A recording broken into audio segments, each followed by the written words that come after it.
Hello student, तो कैसे हो आप सब? बढ़िया। तो चलो आज बेटा जी हम पढ़ने वाले हैं बीएसटी का 5वां चैप्टर जिसका नाम है ऑर्गेनाइजिंग। ठीक है, तो ऑर्गेनाइजिंग चैप्टर आज हमें करना है कंप्लीट। और देखो ये चैप्टर अभी हम क्या करेंगे, डिटेल में कवर करेंगे। ठीक, क्योंकि देखो हमें सारे चैप्टर डिटेल में ही कवर करने हैं बीएसटी के फिलहाल, क्योंकि अभी हमारे पास समय है बेटा।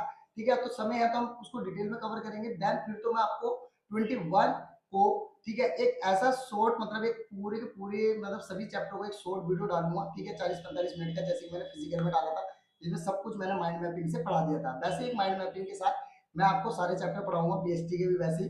ठीक है, तो उस वीडियो का तो आप वेट करना, उसको तो मैं कराऊंगा ताकि वो जल्दी से जल्दी कवर हो जाए। बट अभी फिलहाल हमें जो बीएसटी के चैप्टर है उनको अच्छे से एक्सप्लेनेशन के साथ पढ़ना है। वो इसलिए पढ़ना है एक्सप्लेनेशन के साथ क्योंकि बेटा देखो बहुत से क्वेश्चन ऐसे आते हैं हमारे, ठीक है, बीएसटी के अंदर जो एक्सप्लेनेशन पे ही बेस्ड होते हैं। जब तक आपको एक्सप्लेनेशन नहीं पता होगा चैप्टर्स का, जब तक आप उन क्वेश्चन को अटेंड ही नहीं कर सकते। इसलिए ठीक है, इसलिए हमें क्या करना पड़ेगा, एक्सप्लेनेशन के साथ करना पड़ेगा इन चैप्टर्स को। ठीक है, तो चलो आज हम अपने पहले ऑर्गेनाइजिंग चैप्टर जो हमारा 5वां चैप्टर है, ठीक है, बीएसटी का, उसको कंप्लीट करते हैं जल्दी से। ठीक है, फुल एक्सप्लेनेशन के साथ। देखो जैसे कि बेटा जी आप देख पा रहे हो यहाँ पे ऑर्गेनाइजिंग चैप्टर है हमारा। तो सबसे पहले हम मीनिंग की बात करेंगे कि एक्चुअली में ऑर्गेनाइजिंग होती क्या है। जैसे कि अभी मैंने आपको पीछे पढ़ाया था कि हम लोग प्लानिंग तो कर चुके थे ऑलरेडी, है ना। प्लानिंग हमने कर ली थी कि हमने सारा कुछ सेटअप कर लिया था कि क्या क्या स्टैंडर्ड है हमारे, ठीक है, सब कुछ हमने मतलब सेट कर लिया था। पर अब हम उस प्लान को क्या करने वाले हैं, एग्जीक्यूट करने वाले, ऑर्गेनाइज करने वाले कि किस तरीके से उस प्लान को हमें क्या करना है, एग्जीक्यूट करना है। तो ऑर्गेनाइजिंग चैप्टर में हमें वही सब करना है कि किस तरीके से उस प्लान को ऑर्गेनाइज किया जाए। ओके, तो देखो इसकी डिफाइन भी यही होगी बेटा जी ऑर्गेनाइज की। देखो अगर मैं बात करूं नॉर्मली, तो once the objective and plans are laid down, जब एक बार प्लान्स या ऑब्जेक्टिव्स हमारे क्या कर लिए जाते हैं, बना लिए जाते हैं, तो management has to be identify and stabilize the productive relationship. तो फिर वो क्या करता है, हमारा मैनेजमेंट एक प्रोडक्टिव रिलेशनशिप तैयार करता है किसके बीच में, वेरियस एक्टिविटीज और हमारे रिसोर्सेज के बीच में। होता है हमारी जो वेरियस एक्टिविटीज है, जो एक्टिविटीज होने वाली है हमारे, ठीक है, प्लान के अकॉर्डिंग, और हमारे जो रिसोर्सेज है जो उनको करने के लिए लगाई जाने वाली है, तो उन दोनों के बीच में एक रिलेशनशिप तैयार करेगा हमारा मैनेजमेंट। ठीक है, बस उसी रिलेशनशिप को बेटा हम एक तरीके से बोलते हैं ऑर्गेनाइजिंग। ओके, चलो आगे हम बात करते हैं। जब हम प्लान मतलब हम प्लान को क्या कर रहे होते हैं, उस टाइम पे इम्प्लीमेंट कर रहे होते हैं। तो यहाँ पे जनरल वर्ड में अगर मैं बात करूँ तो आपका ऑर्गेनाइजिंग होता है arranging everything in orderly form and making the most efficient use of resource. मतलब अरेंजिंग करना, ठीक है, अपनी सभी रिसोर्सेज को एक इस तरीके से जिससे हम इफिशिएंटली और इफेक्टिवली हम क्या पा सके, एक रिजल्ट निकाल सके, एक रिजल्ट अचीव कर सके अच्छा से। ठीक है, उसे हम कहते हैं क्या, ऑर्गेनाइजिंग इन अनदर वर्ड। वैसे तो नॉर्मल वर्ड्स में हम एक रिलेशनशिप बना रहे हैं, प्रोडक्टिव रिलेशनशिप, इसके बीच में वेरियस एक्टिविटीज और वेरियस रिसोर्सेज के बीच में, जो हमारी रिसोर्सेज और एक्टिविटीज आपस में जुड़ी होती है उनके बीच में। डन। लेकिन वही अगर मैं दूसरे शब्दों में बात करूं तो या हम ये भी कह सकते हैं कि हमारे जितने भी रिसोर्स हैं हम उनको अरेंज कर रहे हैं, ठीक है, एक ऑर्डर के अंदर, एक ऑर्डरली, ठीक है, और ऑर्डरली अरेंज इसलिए कर रहे हैं ताकि हम अपनी रिसोर्सेज का इफेक्टिवली और इफिशिएंटली क्या कर सके, यूज कर सके। ओके, चलो तो ये डिफाइन थी बेटा जी, ये मीनिंग था इसका। चलो देखो डिफाइन भी देख ही लेते हैं। मीनिंग तो ये था, तो मीनिंग से कुछ अलग नहीं होने वाला। डिफाइन बिल्कुल सेम है। देखो सबसे पहले वही आइडेंटिफाइंग करना है हमें, ठीक है, और ग्रुपिंग करना वेरियस एक्टिविटी को, bringing together physical, financial and other resources जो भी हमारी, सबके साथ एक फंक्शनल रिलेशनशिप तैयार करनी है हमें, मतलब एक अथॉरिटी रिलेशनशिप तैयार करनी है, और अमंग द जॉब पोजीशन, और साथ में जॉब पोजीशंस को भी अरेंज करना है। तो फिलहाल आप मीनिंग या डिफाइन कोई भी एक चीज याद कर लेना। यहाँ पे देखो लुइस एलन के द्वारा भी एक डिफाइन दी गई है बेटा, सेम डिफाइन है कि आइडेंटिफाई और ग्रुपिंग करो वर्क को टू बी परफॉर्म, जो काम हमारे होने वाले प्लानिंग के अकॉर्डिंग उनको सबसे पहले आइडेंटिफाई करो, देन उसको फिर क्या करो, ऑर्गेनाइज करो, काम पे लगाओ परफॉर्म करने के लिए। ओके, तो यही हमारे क्या है, डिफाइन है। चलो आगे बात करते हैं बेटे जी हम। अगर हम बात करें तो the term organization use to distinguish meaning. हम अगर मैनेजमेंट के अंदर ऑर्गेनाइजिंग की बात करें, मतलब एक ऑर्गेनाइजेशन के अंदर, तो हम उसको दो तरीके से देखते हैं। सबसे पहले ऑर्गेनाइजिंग क्या होता है, एक प्रोसेस होता है बेटा, ठीक है, एक प्रोसेस, फिर दूसरा हमारा स्ट्रक्चर। तो हम ऑर्गेनाइजिंग को बेटा जी दो तरीके से देखते हैं, एक पहला प्रोसेस के तौर पे, दूसरा हम स्ट्रक्चर के तौर पे देखते हैं। ठीक है, तो इसको प्रोसेस और एज ए स्ट्रक्चर के तौर पे अभी हम देखेंगे आगे, लेकिन उससे पहले हम ये देख लेते हैं कि हमारी ऑर्गेनाइजिंग जो हो रही है, जो हम कर रहे हैं ऑर्गेनाइजिंग अपने प्लान के लिए, ऑर्डरली अरेंज कर रहे हैं रिसोर्सेज का, क्यों कर रहे हैं, क्या इंपॉर्टेंस क्या है इसकी, है ना, क्या क्यों इंपॉर्टेंट है ये हमारे लिए। तो देखो इंपॉर्टेंट क्यों है, चलो देखते हैं। सबसे पहले इंपॉर्टेंट, सबसे पहला बेनिफिट जो हमें मिलने वाला है बेटा, ये इंपॉर्टेंस हमारी जो है हमारे किसकी, ऑर्गेनाइजिंग की, वो है बेटा हमारे लिए बेनिफिट मिलेगा हमें स्पेशलाइजेशन का। मतलब हम अगर किसी भी चीज को ऑर्डरली लगा दे और एक सही उसमें रिसर्च, मतलब हमारे रिसोर्सेज को सही उसमें लगाए, तो हमें एक स्पेशलाइजेशन मिलेगा सभी चीजों के अंदर, तो ये बेनिफिट मिलेगा हमें।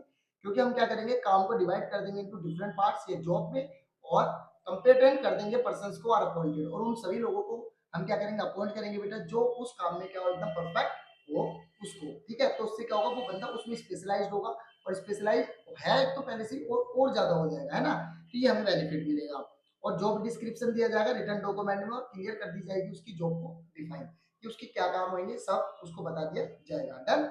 फिर दूसरा बेटा हमें फायदा मिलेगा क्लियरिटी इन वर्क रिलेशनशिप। देखो वर्किंग रिलेशनशिप में क्लियरिटी क्यों होगी, क्योंकि बेटा जी हमने एक पूरा डॉक्यूमेंट बना दिया कि भाई तेरा काम ये है, भाई तेरा काम ये है। जैसे कि देखो एक मान लो हमारे पास क्या थे, 10 लोग थे, ठीक है। अब उन 10 के 10 लोगों को हमें क्या करना था, ऑर्डरली लगाना था। तो मैंने क्या करा, सब बंदों को उनका उनका काम जो था वो बता दिया कि भाई तेरा काम ये है, भाई तेरा काम ये है, भाई तेरा काम ये है, ऐसे मैंने उसको बता दिया, ठीक है। तो अब उनको उनका काम पता है, तो सिंपल सी चीज है, जब उनको उनको काम पता है तो एकदम क्लियर है ना उनका काम उनको, तो बिल्कुल भी वो कंफ्यूज तो होंगे नहीं अपना काम करने में।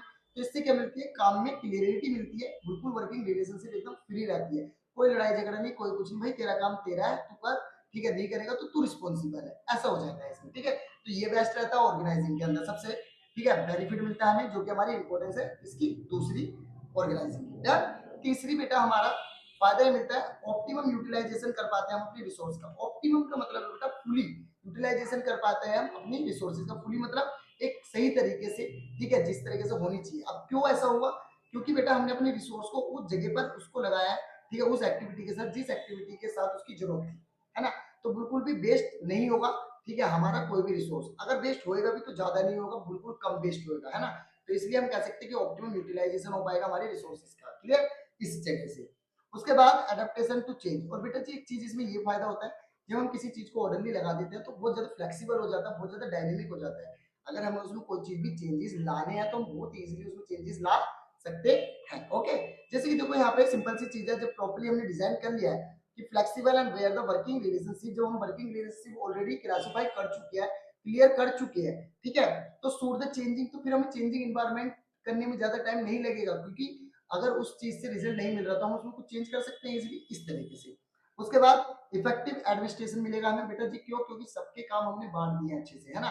तो अब सब लोग अपने अपने काम पे लगे पड़े और अपने अपना काम बड़ी ईमानदारी से करेंगे और इफेक्टिवली और इफिशिएंटली करेंगे। तो इससे क्या होगा, एक हमारा एक इफिशिएंट मैनेजमेंट मिलेगा, ये एडमिनिस्ट्रेशन हमें मिलेगा काम करने वाले लोगों का, जो हमारे एम्प्लॉय होंगे परफॉर्म कर रहे हैं, वेरी सिंपल परफॉर्म करेंगे, बहुत अपने सही तरीके से करेंगे, क्योंकि उनको बिल्कुल भी दूसरे कामों पे नजर देनी नहीं है, सिर्फ अपने काम के अलावा। ओके, इसलिए। फिर छठा बेटा डेवलपमेंट ऑफ पर्सनल, ठीक है, और साथ में उनका पर्सनल मतलब वो खुद अपने पर्सनल ऑब्जेक्ट को भी क्या कर पाएंगे, डेवलप कर पाएंगे। जैसे कि लाइक कोई मैनेजर है, ठीक है, कंसंट्रेट करेगा डेवलपिंग न्यू टेक्नोलॉजी और method of base and performing job करेंगे ना वो, ताकि अपनी न्यू टेक्नोलॉजी आए, नए नए मेथड्स आए, ताकि परफॉर्मिंग हो सके जॉब। ऐसे ही while the this become the good training, और अच्छी ट्रेनिंग देंगे अपनी सबोर्डिनेट को, तो इस तरीके से प्रोफेशनल को भी क्या करता है, फायदा पहुंचता है हमारे डेवलपमेंट होने में। ओके, ऑर्गेनाइजिंग से एक काम होगा बेटा हमारा, एक सातवां काम है या फायदा इंपॉर्टेंस है, एक्सपेंस और ग्रोथ होगी हमारे ऑर्गेनाइजेशन की। जब एक बार बताओ सब लोग अच्छे से काम करेंगे, अब आप खुद सोचो, हमारे पास 10 लोग थे, जब मैंने सबको काम उनका बांट दिया कि भाई तेरा काम ये है, तेरा काम ये है, तो ऑब्वियसली बात है वो अपना काम ईमानदारी से करेंगे, तो कौन ग्रोथ करेगा, हम ही ग्रोथ करेंगे, ऑर्गेनाइजेशन ग्रोथ करेगा, साथ में वो भी ग्रोथ करेंगे, एक्सपेंशन होगा हमारा काम, है ना, हमारा जो काम है वो बढ़ेगा, है ना। तो ये चीज ओके, तो ये कुछ हमारे इंपॉर्टेंस थे बेटे किसके, हमारे ऑर्गेनाइजिंग के। अब देखो ऑर्गेनाइजिंग एज अ प्रोसेस, अब हम ऑर्गेनाइजिंग को एज अ प्रोसेस देखेंगे, जैसे कि मैंने ऊपर बताया था कि ऑर्गेनाइजिंग को हम दो पार्ट में बांट के देखते हैं, इसमें प्रोसेस में और स्ट्रक्चर में। तो सबसे पहले हम बात करेंगे प्रोसेस की। अगर मैं बात करूं बेटा तो हम ऑर्गेनाइजिंग को हमेशा स्टेप में करते हैं, प्रोसेस में करते हैं। देखो सबसे पहले हम क्या करेंगे, आइडेंटिफाई करेंगे डिवीजन ऑफ वर्क का। डिवीजन ऑफ वर्क का मतलब बेटा हम सबसे पहले आइडेंटिफाई करेंगे क्या, डिवीजन ऑफ, ठीक है, आइडेंटिफिकेशन करेंगे कामों की, फिर उसको डिवीजन करेंगे वर्क को, मतलब उस काम को बांट देंगे उन लोगों में, ठीक है, जो लोग जिस काम के लिए सुटेबल है उसमें वो काम उसे दे देंगे हम। जैसे मान लो अभी आप लोग हो, ठीक है, मान लो आप किसी काम में बहुत ज्यादा परफेक्ट हो, जैसे कुछ भी काम करने में मतलब आप परफेक्ट हो, तो मैंने क्या करा, वो काम आपको दे दिया, है ना। क्यों, क्योंकि आप उसमें परफेक्ट हो, आप स्पेशलाइज्ड हो, तो आप अच्छे से करोगे वो काम, ठीक है। काम मैंने आइडेंटिफाई करा, अब मैंने काम वो डिवाइस भी कर दिया, मतलब बांट दिया मैंने काम आप लोगों को, है ना, इस तरीके से। तो identify and division of work, ये पहला प्रोसेस होता है हमारा ऑर्गेनाइजिंग का।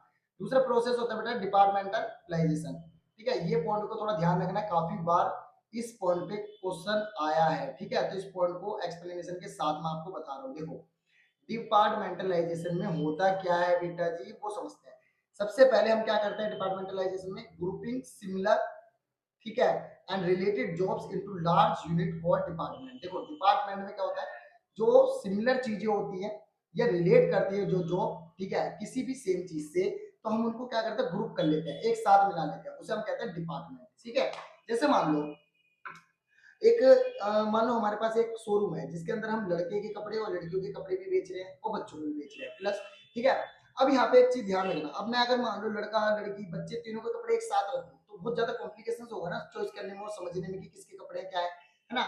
तो मैंने क्या करा बेटा, जो भी बच्चों से रिलेटेड कपड़े हैं या रिलेटेड जॉब है, मैंने क्या करा, एक डिपार्टमेंट बना दिया कि भाई ये बच्चों का डिपार्टमेंट है, भाई ये औरतों का डिपार्टमेंट है मतलब गर्ल्स का, और भाई ये लड़कों का डिपार्टमेंट। अब देखो कितना आसान होगा, कोई भी अगर कस्टमर आएगा तो वो इजीली क्या कर पाएगा, आप, अब भाई बॉयज आएगा, अगर उसे बॉयज के कपड़े चाहिए तो भाई आप इस डिपार्टमेंट में चले जाओ, कोई गर्ल्स आएगी भाई आप इस डिपार्टमेंट में चले जाओ, है ना, बहुत ईजी हो जाएगा। और जो वहाँ पे काम करने वाले बंदे उनके लिए भी ईजी हो जाएगा, रीजन क्यों, क्योंकि डिपार्टमेंट बड़े बड़े, उनको पता है कि यहाँ पे भाई गर्ल्स के कपड़े मिलने हैं, ठीक है, यहाँ पे पता है उनको बॉयज के कपड़े मिलने हैं, इस तरीके से।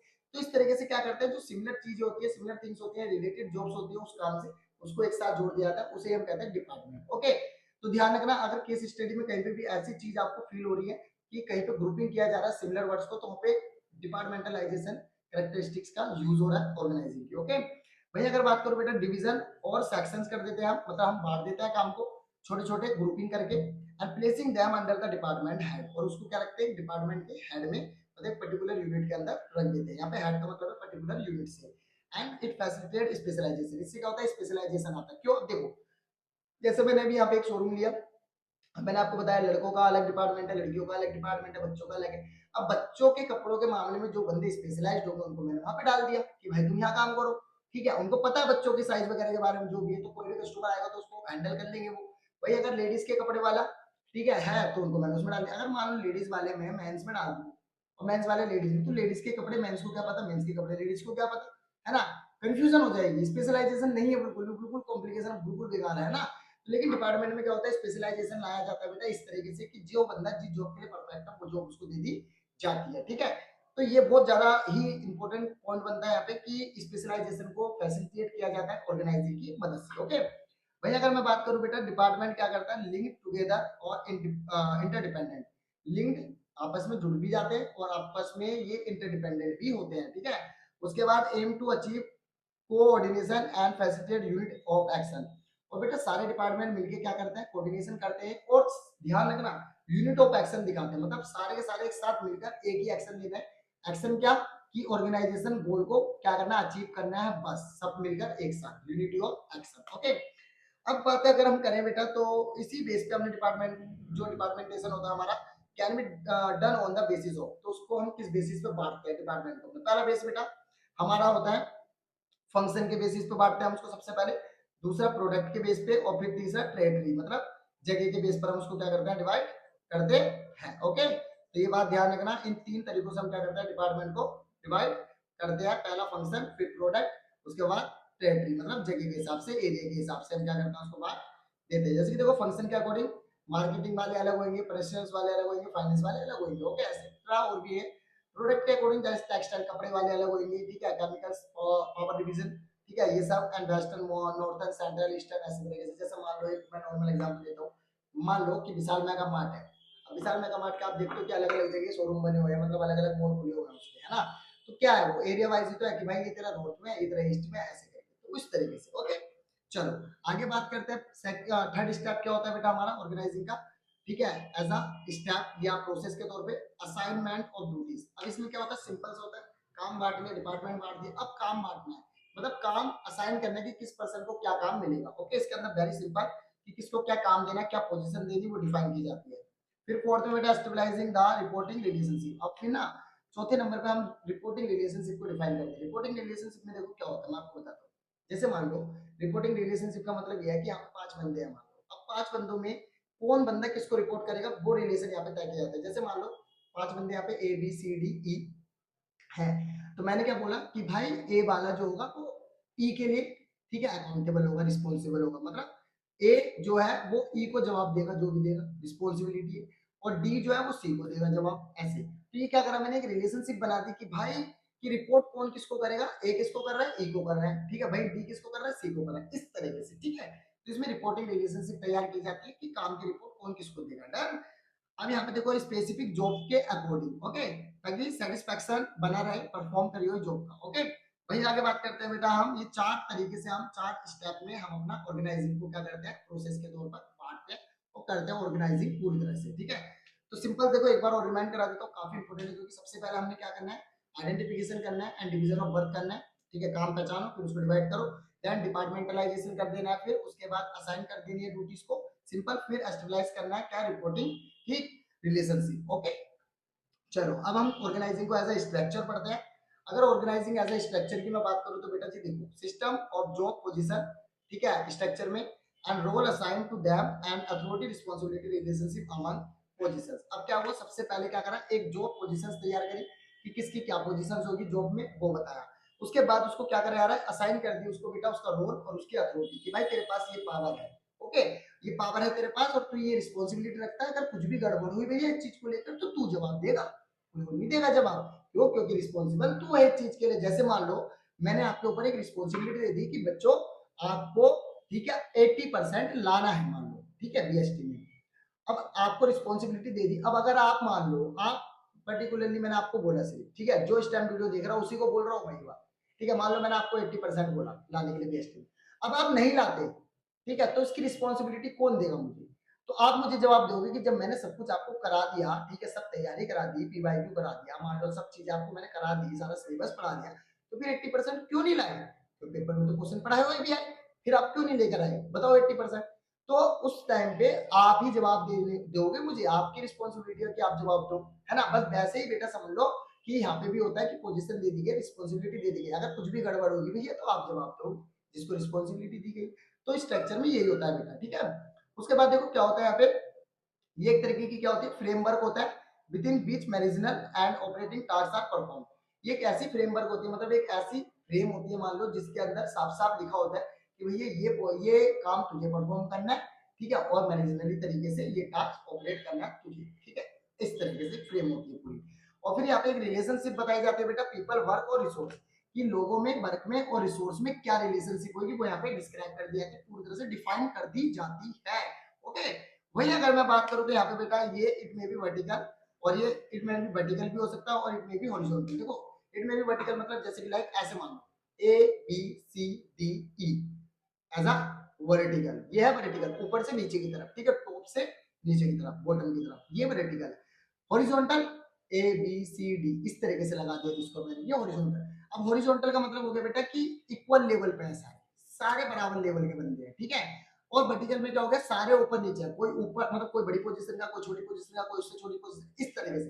तो वर्टिकल और हॉरिजॉन्टल दोनों ही तरीके से क्या करें आ सकता है, ये स्ट्रक्चर हो सकता है, ओके। आई होप समझ में आ गया होगा आपको ये हॉरिजॉन्टल वर्टिकली। उसके बाद ensure the smooth flow of communication, और बेटा साथ में यहाँ पे क्या इंश्योर किया जाता है कि कम्युनिकेशन जो हो रहा है वो एकदम सही हो रहा है या नहीं हो रहा, फ्लो टूट तो नहीं रहा, ठीक है, जिस बंदे को जिसको रिपोर्टिंग करनी थी कहीं वो टूट तो नहीं गई, बिल्कुल ये चीज जरूर देखी जाती है, इसलिए देखी जाती है ताकि इंश्योर करते रहे कि परफॉर्मेंस सही है या नहीं। चलो आगे बात करते हैं बेटा स्ट्रक्चर के टाइप्स की। तो हमारे स्ट्रक्चर के दो टाइप्स होते हैं बेटा, टू टाइप्स के होते हैं हमारे। सबसे पहले टाइप पढ़ते हैं हम, चलो सबसे पहले कौन सा टाइप है हमारा, अगर मैं बात करूं तो सबसे पहला टाइप है बेटा हमारा फंक्शनल, ठीक है, functional structure, okay. Functional structure के अंदर होता क्या, चलो वो बताता हूं आपको। देखो एक्टिविटी और ग्रुप, सबसे पहले यहाँ पे एक्टिविटीज को क्या कराया जाएगा बेटा, ग्रुप किया जाएगा अकॉर्डिंग टू स्पेसिफिक फंक्शन, एक पर्टिकुलर फंक्शन के बेस पर, एंड टू बी परफॉर्म, फिर उसको परफॉर्म किया जाएगा। सबसे पहले क्या करा, एक्टिविटीज को ग्रुप कर लिया, सारी एक्टिविटीज एक साथ कर ली जो सिमिलर थी, उसके बाद उनको परफॉर्म कर रहे हैं, ठीक है, एज ए स्पेसिफिक ऑब्जेक्ट के according, done. And it most widely use basis of organizing activity, और ऑर्गेनाइजिंग एक्टिविटी में ये जो फंक्शनल स्ट्रक्चर है सबसे ज्यादा यूज होता है। चलो सुटेबिलिटी देख लेते हैं कि इसकी सुटेबिलिटी कहां पर, किन या किस टाइम पे हम फंक्शनल स्ट्रक्चर का यूज कर सकते हैं। देखो सबसे पहले हमारा, अगर आपके बिजनेस का साइज जो है वो मीडियम साइज का है, अगर आपका बिजनेस ज्यादा बड़ा नहीं है और नॉर्मल मीडियम है तो आप इसका यूज कर सकते हो, ओके। और लार्ज है तब भी आप इसका यूज कर सकते हो। And where there is only one main product, मतलब जहां पे एक मेन प्रोडक्ट है बस वहां पे भी आप इसका यूज कर सकते हो। And where the specialization is required, और जहां पे स्पेशलाइजेशन चाहिए वहां पे भी आप इसका यूज कर सकते हो बेटा। एंड वेयर प्रोफेशनल एक्सपर्ट आपको रिक्वायर्ड है वहां पे इसका यूज होगा। और परफॉर्मेंस आपको काफी अच्छी चाहिए और यूनिफॉर्म चाहिए आपको, मतलब आपके ऑपरेशंस में यूनिफॉर्मिटी चाहिए, तो आप उस जगह पे फंक्शनल स्ट्रक्चर का क्या कर सकते हो, यूज कर सकते हो। तो जो फंक्शनल स्ट्रक्चर है बेटा वो इन जगहों पर सुटेबल होता है। मतलब ये सारी टर्म कंडीशन जो है उसकी सुटेबिलिटी की वो पूरी होनी चाहिए, ठीक है। मतलब इनमें से कोई एक पूरी होती है आपके लिए तो आप इसका यूज कर सकते हो। ओके, ये सुटेबिलिटी थी। अब हम बात करते हैं एडवांटेज की, ठीक है। अगर मैं बेटा बात करूं एडवांटेज की, तो देखो पहला एडवांटेज बेनिफिट मिलेगा स्पेशलाइजेशन का। दूसरा, मैनेजनल इन और ऑपरेशनल एफिशिएंसी इंक्रीज होती है इससे, और फैसिलिटेट कंट्रोल और कोऑर्डिनेशन काफी अच्छा हो जाता है विद इन द डिपार्टमेंट, और नो डुप्लीकेशन इफेक्ट, और डुप्लीकेशन एफर्ट्स की जरूरत ही नहीं, बिकॉज काम तो बांट चुके हैं हम ऑलरेडी, है ना, इसलिए। And making the training of employee easier, और अगर एम्प्लॉय को ट्रेन करना है, ट्रेनिंग देनी है, तो वो भी बहुत ज्यादा आसान हो जाता है। And ensure that all functions get due attention, और सभी फंक्शंस पे हम क्या कर सकते हैं, आसानी से ध्यान भी रख सकते हैं। ओके, ये इंपॉर्टेंस है, ये फिर एडवांटेज है किसके, फंक्शनल स्ट्रक्चर के। ओके, चलो लिमिटेशंस देखते हैं बाबू इनकी क्या है। अगर लिमिटेशन की बात करूं, less emphasis on overall firm objective, ये सारे के सारे फार्म ऑब्जेक्टिव पे वर्क नहीं करता, कुछ ही पे करता है। जैसे कि देखो उन्होंने क्या बोला, मेन प्रोडक्ट होना चाहिए, ठीक है। अगर मान लो किसी को मेन प्रोडक्ट ही ना हो, मल्टीपल प्रोडक्ट हो, फिर क्या करेगा, नहीं कर सकता ना, इसलिए इसलिए ये, ठीक है, सभी फार्म के ऑब्जेक्ट को पूरा नहीं करता। ओके, ये लिमिटेशन है इसकी। फिर प्रॉब्लम इन कोऑर्डिनेशन, और कई बार कोऑर्डिनेशन में क्या आती है, प्रॉब्लम आती है, क्यों, क्योंकि ये वर्टिकली और हॉरिजॉन्टल चलता है, इस वजह से। उसके बाद कॉन्फ्लिक्ट इन इंटरेस्ट, कई बार इंटरेस्ट जो होते हैं वो कॉन्फ्लिक्ट करने लग जाते हैं, डिपार्टमेंटल आर नॉट कॉम्पिटेबल, क्योंकि डिपार्टमेंट क्या होता है, सेल को लेकर कई बार आपस में भिड़ जाते हैं, ठीक है। इस वजह से बहुत ज्यादा कॉम्प्लिकेट होते हैं और काफी ज्यादा लड़ाई झगड़े हो जाते हैं। एंड इनफ्लेक्सिबिलिटी होती है, नैरो पर्सपेक्टिव में अगर देखा जाए तो छोटी मोटी आप मतलब इनफ्लेक्सिबिलिटी, आप छोटे मोटे बदलाव जल्दी से नहीं कर सकते इसमें। ओके, ये कुछ इनकी लिमिटेशंस थी। बेटा दूसरा स्ट्रक्चर हमारा जो है वो डिवीजन स्ट्रक्चर है, डिवीजन स्ट्रक्चर, ठीक है। पहला था फंक्शनल, दूसरा आपका डिवीजन या डिविजनल, ठीक है। तो डिविजनल में क्या होता है, देखो एक्टिविटी और ग्रुप, जिसमें भी एक्टिविटीज को ग्रुप किया जाएगा into division either on the basis of product. उसमें क्या कर रहे थे हम, फंक्शन के बेस पे कर रहे थे, किस पे, फंक्शन के बेस पर। एक्टिविटीज को ग्रुप तो कर रहे थे पर फंक्शन के बेस पर, है ना। लेकिन डिविजनल के अंदर हम एक्टिविटी को ग्रुप करेंगे इसमें भी, पर एज बेसिस ऑन प्रोडक्ट, इसमें हम प्रोडक्ट के बेस पे करेंगे। ओके, उस पे ध्यान से समझो, फंक्शनल स्ट्रक्चर में हम काम के बेस पर, वर्क के बेस पर हम क्या कर रहे थे, बोल बोल, एक्टिविटीज को ग्रुप कर रहे थे, है ना। पर डिविजनल के अंदर हम किस पे बेस कर रहे हैं, प्रोडक्ट पे बेस्ड। ओके, ध्यान से समझना। सुटेबिलिटी क्या होगी बेटा, where the size of concern very large, जहां पे बहुत ज्यादा साइज हो, ठीक है, किसी भी प्रोडक्ट को लेकर, तो वहां पे आप कर सकते हो। And where the large variety of product, जहां पे बहुत सारी वैरायटी ऑफ प्रोडक्ट मैन्युफैक्चर्ड हो रहे हो, वहां पे भी आप कर सकते हो। Where the different productive resource, जहां पे डिफरेंट प्रोडक्टिव रिसोर्स है, मैन्युफैक्चरिंग टेक्नोलॉजी, मार्केटिंग मेथड अलग अलग हो, वहां पे। और firm having the wide coverage और वाइड ज्योग्राफिकल एरिया, और जहां पे फार्म का वाइड कवरेज हो बहुत ज्यादा उस जगह पे। और ऑर्गेनाइजेशन का जो मेन मोड ऑफ वो क्या हो, एक्सपेंशन का हो, मतलब वो अपने आप को बढ़ाना चाहता है काम उस तरीके से, ठीक है। तो यहाँ पे एडवांटेज क्या मिलेंगे बेटा, देखो एडवांटेजेस जो है डिवीजन के, सबसे पहला जर्नलिस्ट मैनेजर्स होंगे, डेवलप हो जाएंगे इसके अंदर। Proper basis of performance evolution कर सकते हो आप, और फिक्शंस कर सकते हो, रिस्पांसिबिलिटी, ठीक है, और प्रमोट कर सकते हो बेटा फ्लेक्सिबिलिटी इजीली, और इनोवेशन ला सकते हो, फास्टर डिसीजन मेकिंग हो सकती है इसके अंदर, और facilitate expansion and growth of firm. Limitation वो कई बार कॉन्फ्लिक्ट हो जाएंगे डिविजन्स के बीच में, हो जाती है आपस में कॉन्फ्लिक्ट्स डिवीजन में, मतलब डिवीजन मतलब उन एक्टिविटीज में जो बांटी गई प्रोडक्ट के बेस पे। और इंक्रीज इन कॉस्ट, कई बार कॉस्ट भी इंक्रीज हो सकती है डुप्लीकेशन के कारण काम के।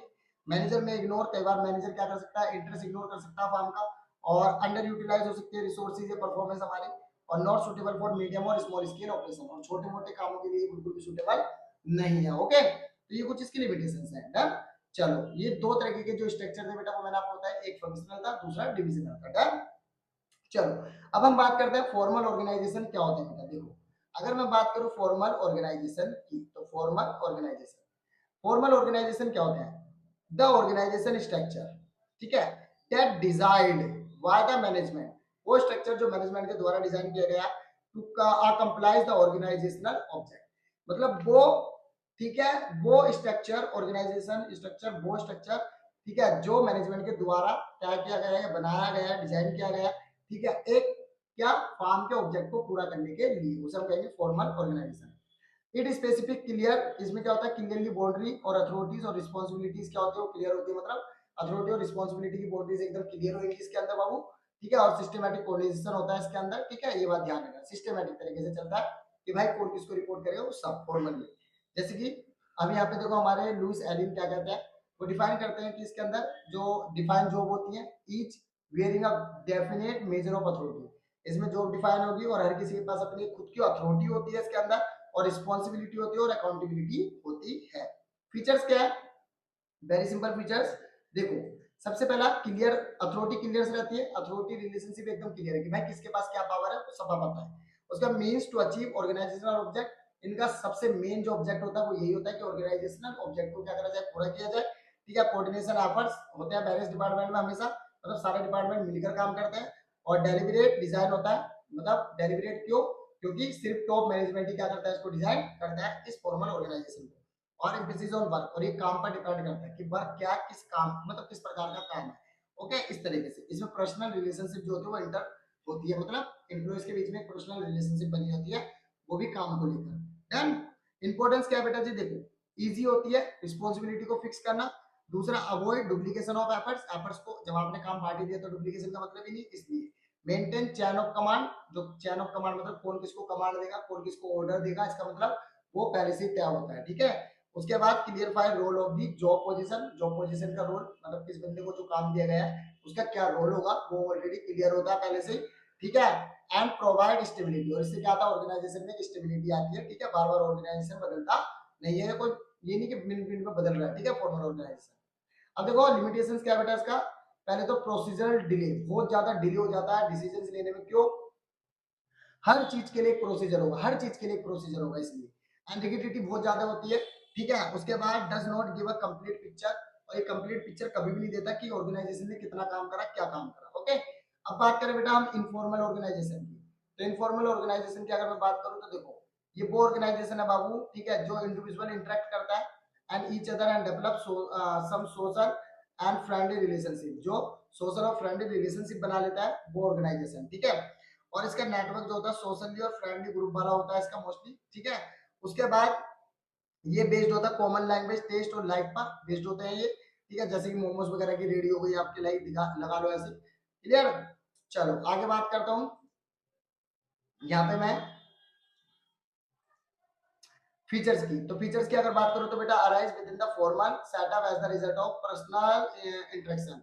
बेटा इसमें पर्सनल इंटरेक्शन होता है क्योंकि जिस बंदे का भी होगा ये ऑर्गेनाइजेशन वो पर्सनली अपने मेंबर्स को जानता होगा कि कौन कौन है, किसको, मतलब ऐसी दोस्ती यारी में होता है ज्यादातर ये। ठीक है, and group norms for the standard of behaviour, और यहाँ पे क्या होगा, आपके बिहेवियर पे डिपेंड करता है कि आपका कैसा बिहेवियर है अपने कस्टमर्स के साथ या अपने आसपास के बंदों के साथ या अपने एम्प्लॉयज के साथ। ओके, ये बात ध्यान रखना। जैसे देखो मैं आपको बताता हूँ यहाँ पे with in the formal setup का मतलब क्या है। जैसे आप लोग अपने आसपास की दुकानों में जाते हो तो वो लोग आपको जानते हैं ना पहले से, तो इस तरीके से। क्लियर? भैया अगर बात करूं बेटा, इंडिपेंडेंट चैनल होते हैं कम्युनिकेशन के, इसमें कोई किसी से भी बात कर सकता है, कोई दिक्कत नहीं। इमरजेंस एंड स्पॉन्टेनियसली, और एकदम सी जो डिसीजन होता है बहुत जल्दी हो सकता है। ठीक है, कोई भी नो डेलिब्रेट, डेलिब्रेट नहीं होता है इसमें कुछ भी, कोई भी कर लेगा। ठीक है, एंड नो डेफिनेट स्ट्रक्चर, और इसका कोई भी अपना डेफिनेट स्ट्रक्चर नहीं होता जैसे कि फॉर्मल का होता है। ओके, एडवांटेज क्या है बेटा, फास्टर स्प्रेड ऑफ कम्युनिकेशन, बहुत तेजी से कम्युनिकेशन की जा सकती है, और क्विक फीडबैक आता है इसमें, और फुलफिल नेचुरल डिजायर, और जो मेंबर की डिजायर्स होती है, मतलब जो उनकी इच्छा होती है वो पूरी हो जाती है एकदम। And compensate for the inadequacy in the formal structure, अगर फॉर्मल स्ट्रक्चर में कोई भी मतलब प्रॉब्लम आ जाती है तो उसको कंपनसेट कर लिया जाता है बहुत जल्दी। लिमिटेशन वही है, स्प्रेड रूमर्स, बहुत जल्दी अफवाह फैल जाते हैं इसके अंदर। और रेसिस्टेंस ऑफ चेंज, मतलब बदलाव नहीं कर सकते आप, क्योंकि ये क्या है, थंब रूल है एक तरीके से कि जिस बंदे का वो ऑर्गेनाइजेशन है उसके ही ज्यादातर चलेगी, किसी और की चलेगी नहीं वहां पर। ठीक है, क्योंकि साइंटिफिक मैनेजमेंट तो यहाँ पे वर्क करेगा नहीं, इसलिए। उसके बाद pressurise the member to conform to group norms, क्योंकि जो क्रिसाइजर होगा मतलब जो मेन बंदा होगा वही सारे नॉर्म्स मतलब रूल्स वगैरह बनाता है, ये मेन चीज होती है। फिर ये डिफरेंस आ गया बाबू फॉर्मल ऑर्गेनाइजेशन और इनफॉर्मल में। अगर मैं मीनिंग के बेस पे बात करूं फॉर्मल की, तो अथॉरिटी रिलेशनशिप होती है मैनेजमेंट के। ठीक है, और यहाँ पे नेटवर्क सोशल रिलेशनशिप होती है सामाजिक तौर पर। और ऑर्गेनाइजेशन की बात करूं तो ये अराइज होता है कंपनी रूल से और पॉलिसी से, और जबकि ये इंटरेक्शन से अराइज होता है। और अथॉरिटी क्या है, पोजीशन होती है मैनेजमेंट की, और यहाँ पे पर्सनल क्वालिटीज की होती है बेटा। बिहेवियर डायरेक्ट रूल होता है, और यहाँ पे बिहेवियर जो होता है वो नो सैड बिहेवियर पैटर्न, इसका कोई पैटर्न ही नहीं है। Flow of communication, scalar chain चलती है, जबकि यहाँ पे स्केलर चेन वगैरह कुछ नहीं चलती, सीधा डायरेक्ट जिससे बात करनी करो। नेचर रिगिड है, जबकि यहाँ पे फ्लेक्सिबल है। ओके, उसके बाद लीडरशिप में मैनेजर्स लीडर होते हैं, जबकि यहाँ पे लीडर कौन होता है, एक ही बंदा होता है। ठीक है, जो कि ग्रुप चॉइस करता है जिसे वो। अब बेटा यहाँ पे हम बात करेंगे डेलीगेशन की। देखिए डेलीगेशन क्या होते हैं, देखो काफी इंपॉर्टेंट टॉपिक है डेलीगेशन का। ठीक है, देखो ये ध्यान से समझना, डेलीगेशन बहुत इंपॉर्टेंट टॉपिक है। डेलीगेशन का मतलब क्या होता है, सबसे पहले तो वो देख लेते हैं बेटा। देखो डेलीगेशन, डेलीगेशन एक तरीके का प्रोसेस है, ठीक है। अब प्रोसेस, ठीक, manager follow in the dividing the work, जिसके अंदर मैनेजर क्या करेगा, काम को बांट देगा, असाइन करेगा टू हिम, ठीक है, काम को देगा उन्हें, and so that he perform that part which only he, जिसका कुछ हिस्सा वो खुद करेगा, बाकी हिस्सा वो कुछ लोगों को मतलब देगा करने के लिए, because of his union organizational placement, क्योंकि यूनियन बनाएगा वो पूरा, अपना एक ग्रुप बनाएगा इस तरीके से, and can perform effectively and so that he can get other to help him, ताकि दूसरे उसकी क्या कर सके, मदद कर सके, विद व्हाट रिमेन, जो बच गया काम उस काम को वो कर सके।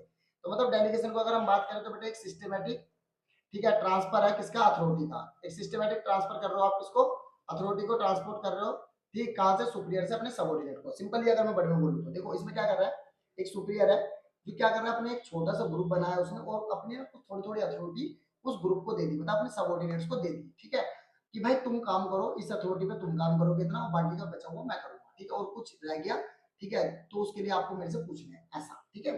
तो इसमें ये होता है बेटा डेलीगेशन के अंदर, कि मतलब अथॉरिटी को क्या कर दिया था, डिस्ट्रीब्यूट कर दिया था एक छोटे से ग्रुप में, जो उसके सबऑर्डिनेट होते हैं मैनेजर के, अपने खुद के। और फीचर्स क्या है बेटा, does not mean abdications of responsibility, इसमें रिस्पांसिबिलिटी का एब्डिकेशंस नहीं होता बिल्कुल भी, ठीक है, ये बात ध्यान रखना। और does not diminish the authority of superior, इससे कोई सुपीरियर की अथॉरिटी कम नहीं हो जाती। और delegate from higher to lower, ये हमेशा हाई से लोअर की तरफ ही जाएगा डेलीगेशन। और अकाउंटेबिलिटी जो होती है वो मैनेजर पे ही रहती है, ये नहीं है कि मैनेजर की अकाउंटेबिलिटी खत्म होगी, नहीं, उनने अपने सबऑर्डिनेट्स को काम दे दिया, ठीक है, उनको अथॉरिटी भी दे दी, पर अभी भी टॉप मैनेजर्स जो हैं वो उसी मैनेजर से पूछेंगे, ठीक है, कि भाई तूने क्या करा बता, क्योंकि वो डेलीगेशन से नहीं पूछेंगे उसके, तो डेलीगेशन तो उन्होंने खुद बनाया ताकि उसका काम बढ़ जाए थोड़ा सा, वो बाकी काम वो करे, बाकी काम वो करे थोड़ा थोड़ा, ताकि थोड़ा बोझा कम हो जाए उसका, इस तरीके से। तो ये फीचर्स होते हैं। इंपॉर्टेंस, इफेक्टिव मैनेजमेंट होता है, एम्प्लॉय डेवलपमेंट, एम्प्लॉइज बहुत ज्यादा डेवलप होते हैं, उनको थोड़ी अथॉरिटी मिलेगी तो उनको भी अच्छा लगता है कि भाई चलो हमें भी कुछ पावर मिल रही है, इसलिए। एंड मोटिवेशन आता है एम्प्लॉइज के अंदर, क्यों, क्योंकि उनको अथॉरिटी मिली है। फिर फैसिलिटेशन ऑफ ग्रोथ, ग्रोथ को फैसिलिटेट करते हैं वो अपनी इस तरीके से। और बेसिक मैनेजमेंट हायरार्की है, ये बेसिकली होता है हर मैनेजमेंट में। और बेटर कोऑर्डिनेशन बनता है इससे, और इंक्रीज मैनेजरल इफेक्टिवनेस, मतलब जो एम्प्लॉइज है वो भी आगे की तरफ जाके मैनेजर बन सकते हैं, क्योंकि उनके अंदर भी ये क्या आ जाती है, क्वालिटी हो जाती है अथॉरिटी की, है ना, तो वो भी डिसीजन लेना सीख जाते हैं कि क्या डिसीजन लेना क्या नहीं लेना, इसलिए। क्लियर। चलो आगे बात करते हैं, एलिमेंट्स क्या है बेटा हमारे अथॉरिटी के, डेलीगेशन के। सबसे पहले असाइन ऑफ या असाइनमेंट ऑफ वर्क, काम को देना, ये रिस्पांसिबिलिटी को देना किसी को। डेलीगेशन ऑफ अथॉरिटी, फिर डेलीगेशन को अथॉरिटी देना, और फिर अकाउंटेबिलिटी क्रिएशन करना कि किसकी क्या अकाउंटेबिलिटी होगी वो। और यहाँ पे देखो तीनों में एक डिफरेंस दे रखा है, अथॉरिटी मीनिंग के अकॉर्डिंग, ये कमांड है बेटा, और ये क्या है, परफॉर्म करना है जो टास्क, वो रिस्पांसिबिलिटी है। और अकाउंटेबिलिटी क्या है, आउटकम क्या आएगा उस असाइन टास्क का। डेलीगेशन, ठीक है, कैन बी डेलीगेटेड, और ये एंटायरली डेलीगेट नहीं होता, और can not be delegated at all, ठीक है। अकाउंटेबिलिटी, अथॉरिटी हमेशा डेलीगेट की जाती है, अथॉरिटी को बांटा जाता है इसलिए, जबकि रिस्पांसिबिलिटी एंटायरली डेलीगेट नहीं की जाती। Arise from the formal position, और ये अराइज फ्रॉम डेलीगेट अथॉरिटी से, और ये अराइज रिस्पांसिबिलिटी। और फ्लो क्या होता है, डाउनवर्ड होता है, ठीक है, सुपीरियर से सबऑर्डिनेट की तरफ। और इसमें अपवर्ड होता है, मतलब सबऑर्डिनेट से सुपीरियर की तरफ, रिस्पांसिबिलिटी ऊपर की तरफ जाएगी, नीचे से ऊपर की तरफ। And follow upward from the subordinate to superior, इसमें भी सेम यही है। क्लियर। ये इंटर रिलेशनशिप दे रखी है बेटा हमारे अथॉरिटी और रिस्पांसिबिलिटी के बीच में, ठीक है, इसको आप ड्रॉप कर दो, कोई दिक्कत नहीं है, ठीक है, ये नहीं आएगा। अब यहाँ पे हम बात करते हैं बेटा जैसे कि essential aspect of process of delegation, जैसे कि मैं ऑलरेडी आपको बता चुका हूँ। सबसे पहले हमारी रिस्पांसिबिलिटी, ठीक है, दूसरा हमारा रिस्पांसिबिलिटी तो है लेकिन अथॉरिटी के साथ, और क्रिएटिंग ऑफ अकाउंटेबिलिटी, जो अभी मैंने ऊपर आपको बताया तीनों चीजें, तो वही ये तीनों चीजें यहाँ पे है बेटा, ठीक है, कि अकाउंटेबिलिटी क्या होती है, ठीक है, और रिस्पांसिबिलिटी क्या होती है, ये वही है, ठीक है। तो ये इसको भी आप बस ऊपर से कर लेना, सिंपल सी चीज है, बिल्कुल सेम सेम है, तो हो जाएगा आपका कंप्लीट, ठीक है। चलो आगे बात करते हैं डिसेंट्रलाइजेशन, वेरी इंपॉर्टेंट टॉपिक, ठीक है। डिसेंट्रलाइजेशन देखो बेटा क्या होता है हमारा, डिसेंट्रलाइजेशन में भी क्या करते हैं हम, अथॉरिटी को, जैसे हमने डेलीगेशन में बांटी थी ना अथॉरिटी को, कि सबको थोड़ी थोड़ी अथॉरिटी दे दी थी, वैसे ही सेम हमें डिसेंट्रलाइजेशन में करना होता है, कि अथॉरिटी को हम क्या करते हैं, सब में बांट देते हैं थोड़ा थोड़ा करके। पर इसमें ना देखो, उसमें क्या था, अकाउंटेबिलिटी मैनेजर की ही थी तब भी, है ना, लेकिन यहाँ पे पता क्या होगा, अब जिसको अथॉरिटी मिलेगी अकाउंटेबिलिटी भी उसकी ही रहने वाली है, रिस्पॉन्सिबिलिटी तो रहेगी प्लस अकाउंटेबिलिटी भी उसकी रहेगी डिसेंट्रलाइजेशन में, ठीक है। पर डेलीगेशन में ऐसा नहीं था, डेलीगेशन में अथॉरिटी हमेशा किसके पास रहेगी, बांट दी उसने अथॉरिटी, पर फिर भी किसकी, मतलब सुपीरियर कौन रहेगा, वही बंदा रहेगा मैनेजर, और रिस्पॉन्सिबिलिटी अकाउंटेबिलिटी भी उसी की रहेगी, ठीक है, बाकियों के लिए। बट यहाँ पे क्या है, जिसको अथॉरिटी उसी की रिस्पॉन्सिबिलिटी, उसी की अकाउंटेबिलिटी, ओके। देखो डिसेंट्रलाइजेशन में क्या होता है बता, अथॉरिटी को डिस्पर्सल कर दिया जाता है, अथॉरिटी को, ठीक है, take the decision through the organization, ताकि ऑर्गेनाइजेशन में क्या हो सके, डिसीजन लिए जा सके लोअर लेवल पर भी। तो it implies the reservation of some authority, इसमें रिजर्वेशन दे दिया जाता है सम अथॉरिटी मतलब कुछ अथॉरिटी का with the top level management के साथ, और transfer rest of the authority to the lower level, मतलब कुछ रिटेन कर लेता है टॉप लेवल अपने पास अथॉरिटी को, और बाकी अथॉरिटी क्या करता है वो छोटे छोटे जो भी ग्रुप होते हैं लेवल होते हैं उसमें बांट देता है, इसे कहते हैं डिसेंट्रलाइजेशन, ठीक है। और वो ऐसा इसलिए होता है ताकि बेटा जो लोअर लेवल है वो डिसीजन ले सके regarding phase by them without the having go to upper level, वो इसलिए दी जाती है अथॉरिटी ताकि छोटे मोटे जो प्रॉब्लम्स हैं उनके डिसीजन वो खुद ही ले सके, ताकि हर बात के लिए उनको ऊपर जाना ना पड़े, क्योंकि उसमें डिले होगा डिसीजन लेने में, इसलिए, ठीक है। चलो सेंट्रलाइजेशन में क्या होता है कि इसमें सारी की सारी अथॉरिटी जो होती है बेटा सेंट्रल, मतलब सेंट्रलाइजेशन में सारी अथॉरिटी जो होती है वो टॉप लेवल के हाथ में ही होती है, ध्यान रखना, ओके। जबकि डिसेंट्रलाइजेशन में क्या होता है, डेलीगेशन हो जाती है अथॉरिटी का, मतलब अथॉरिटी को क्या कर दिया जाता है, बांट दिया जाता है at the all level of the and all department में, और मैंने आपको बताया ना रिस्पांसिबिलिटी और अकाउंटेबिलिटी आ जाती है फिर उन लोगों की, ओके।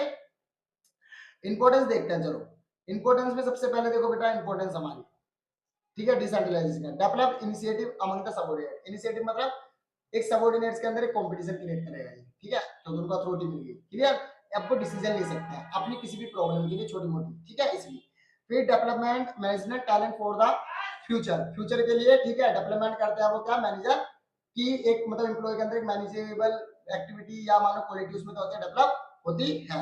फिर क्विक डिसीजन मेकिंग होते हैं इससे, क्योंकि जल्दी वो डिसीजन ले सकते हैं, ऊपर जाए बिना।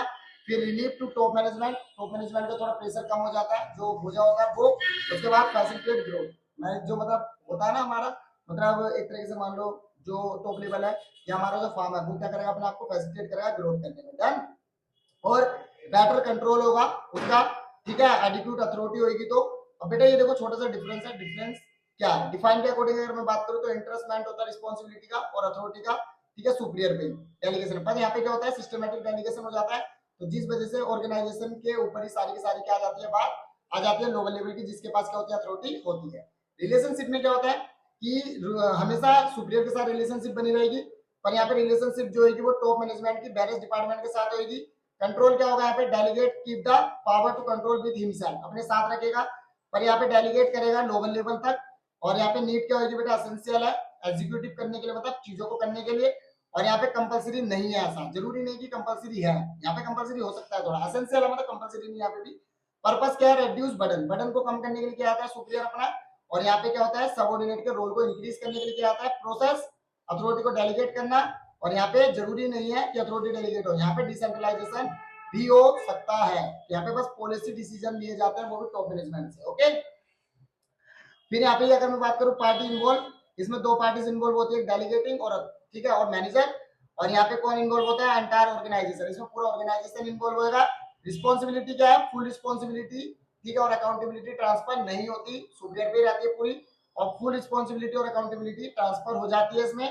फ्रीडम क्या है इसमें कि लेजर फ्रीडम है, ठीक है, एक्शन करने की उन डेलीगेट को, पर यहाँ पे मोर फ्रीडम है बेटा एक्शन लेने की, ठीक है। और विड्रॉल ऑफ अथॉरिटी, बिल्कुल डेलीगेट से कभी भी विड्रॉ किया जा सकता है अथॉरिटी को, पर यहाँ पे, ठीक है, अथॉरिटी जो है डिसेंट्रलाइजेशन है तो can not be withdraw easily, तो जल्दी से इजीली विड्रॉल नहीं की जा सकती अथॉरिटी को, ठीक है। उसके बाद यहाँ पे स्पैम ऑन कंट्रोल, देखो स्पैम ऑन कंट्रोल क्या होता है बेटा, ये refers the number of subordinate, कि कितने सबऑर्डिनेट होंगे प्लेस करे जाएंगे एक मैनेजर के अंडर, मतलब एक मैनेजर है तो उसके अंडर कितने और सबऑर्डिनेट होंगे उसके अंडर जो काम करेंगे, उसे कहते हैं स्पैन ऑफ कंट्रोल, जिसमें वो सुपरविजन करेगा या कंट्रोल करेगा उन सभी एम्प्लॉइज पे या अपने सबऑर्डिनेट्स पे। And principle of span control, there are the limit number of subordinate, इसमें क्या होता है लिमिट नंबर ऑफ सबऑर्डिनेट, जैसे 10 12 ऐसे हो जाएंगे, इससे ज्यादा नहीं होते। और ये कंट्रोल होता है नैरो एट हायर लेवल, मतलब कंट्रोल करता है इसे नैरो एट हायर लेवल पर, और management and wider lower level पर, ज्यादातर छोटे लेवल पर होता है ये। इफेक्ट क्या होगा, कैपेसिटी और इंटेलिजेंसी बढ़ जाएगी, ठीक है, लेवल ऑफ मैनेजर्स की, ट्रस्ट बढ़ेगा मैनेजर्स का एम्प्लॉयज में, और इंटेलिजेंसी होगी लेवल ऑफ एम्प्लॉयज की, और नेचर ऑफ जॉब, ठीक है, ये कुछ इफेक्ट पड़ता है स्पैम ऑफ कंट्रोल के बेटा जी, ठीक है। तो ये बच्चों आपका ऑर्गेनाइजिंग चैप्टर भी खत्म हो गया, ठीक है। अब इस चैप्टर को आप जल्दी से कंप्लीट कर लेना अच्छे से, कोई भी डाउट अगर आपको आता है तो मुझे कमेंट करके बता देना ताकि मैं उसको क्लियर कर सकूं, ठीक है। और अब मिलेंगे आपको, ठीक है, नेक्स्ट चैप्टर के साथ, तो तब तक के लिए आपको बाय।